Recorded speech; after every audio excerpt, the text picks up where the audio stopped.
بسم اللہ الرحمن الرحیم۔ استغفار کی دعا۔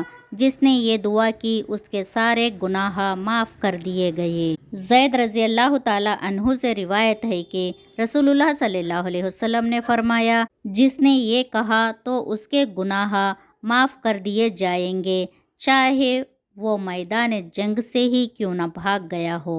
استغفر اللہ الذی لا الہ الا هو الحی القیوم واتوب الیہ۔ ترجمہ: میں اللہ سے اپنے گناہوں کی معافی مانگتا ہوں جس کے سوا کوئی عبادت کے لائق نہیں، جو زندہ اور ہمیشہ رہنے والا ہے۔ اللہ سے ڈرتے رہو جیسا کہ اس کے ڈرنے کا حق ہے۔ قرآن مجید میں اللہ تعالیٰ فرماتا ہے، اے ایمان والو، اللہ سے ڈرتے رہو جیسا کہ اس کے ڈرنے کا حق ہے، اور مرتے دم تک اسلام پر قائم رہنا۔ دنیاوی خواہشوں کو پورا کرنے کا انجام۔ رسول اللہ صلی اللہ علیہ وسلم نے فرمایا، جو شخص دنیا میں اپنی خواہشوں کو پورا کرتا ہے وہ آخرت میں اپنی خواہشات کے پورا کرنے سے محروم ہوتا ہے۔ اپنی تمام چاہتوں کو اسی دنیا میں پوری کرنے کی خواہش نہیں کرنی چاہیے، ورنہ آخرت میں محروم ہو جائے گا۔ حضرت میکائیل علیہ السلام کی حالت۔ آپ صلی اللہ علیہ وسلم نے حضرت جبرائیل علیہ السلام سے دریافت فرمایا، کیا بات ہے، میں نے میکائیل کو ہنستے ہوئے نہیں دیکھا۔ عرض کیا، جب سے دوزخ کی پیدائش ہوئی ہے میکائیل علیہ السلام نہیں ہنسے۔ ہر بیماری کا علاج۔ ایک مرتبہ حضرت جبرائیل علیہ السلام رسول اللہ صلی اللہ علیہ وسلم کے پاس تشریف لائے اور پوچھا، اے محمد صلی اللہ علیہ وسلم، کیا آپ کو تکلیف ہے؟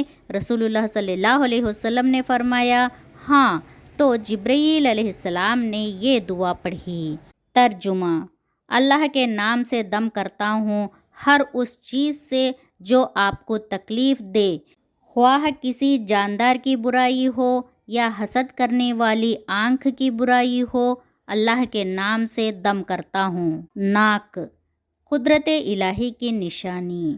اللہ تعالیٰ نے انسان کے چہرے پر ناک بنائی جس سے چہرے کی رونق بڑھ جاتی ہے اور چہرہ خوبصورت و خوشنما معلوم ہوتا ہے۔ پھر اس میں اللہ نے 2 نتھنے بنائے، ان میں قوت حاسہ اور شامہ، محسوس کرنے اور سونگھنے کی طاقت رکھ دی، جس سے ناک کھانے پینے کی چیزوں کی بو سونگھ کر فوراً کیفیت کا پتہ لگا دیتی ہے۔ شہد اور قرآن سے شفا۔ رسول اللہ صلی اللہ علیہ وسلم نے فرمایا، تم اپنے لیے شفا کی 2 چیزیں یعنی شہد اور قرآن کو لازمی پکڑ لو۔ علاج کرنے والوں کے لیے اہم ہدایت۔ رسول اللہ صلی اللہ علیہ وسلم نے فرمایا، اگر کسی نے بغیر علم اور تجربے کے علاج کیا تو قیامت کے دن اس کے بارے میں پوچھا جائے گا۔ مطلب یہ ہے کہ اگر حکیم یا ڈاکٹر کی ناتجربے کاری اور اناڑی پن کی وجہ سے مریض کو تکلیف پہنچتی ہے یا وہ مر جاتا ہے تو ایسے حکیم اور ڈاکٹر کی قیامت کے دن گرفت ہوگی۔ جوڑوں کے درد کا علاج۔ رسول اللہ صلی اللہ علیہ وسلم نے فرمایا، انجیر کھاؤ۔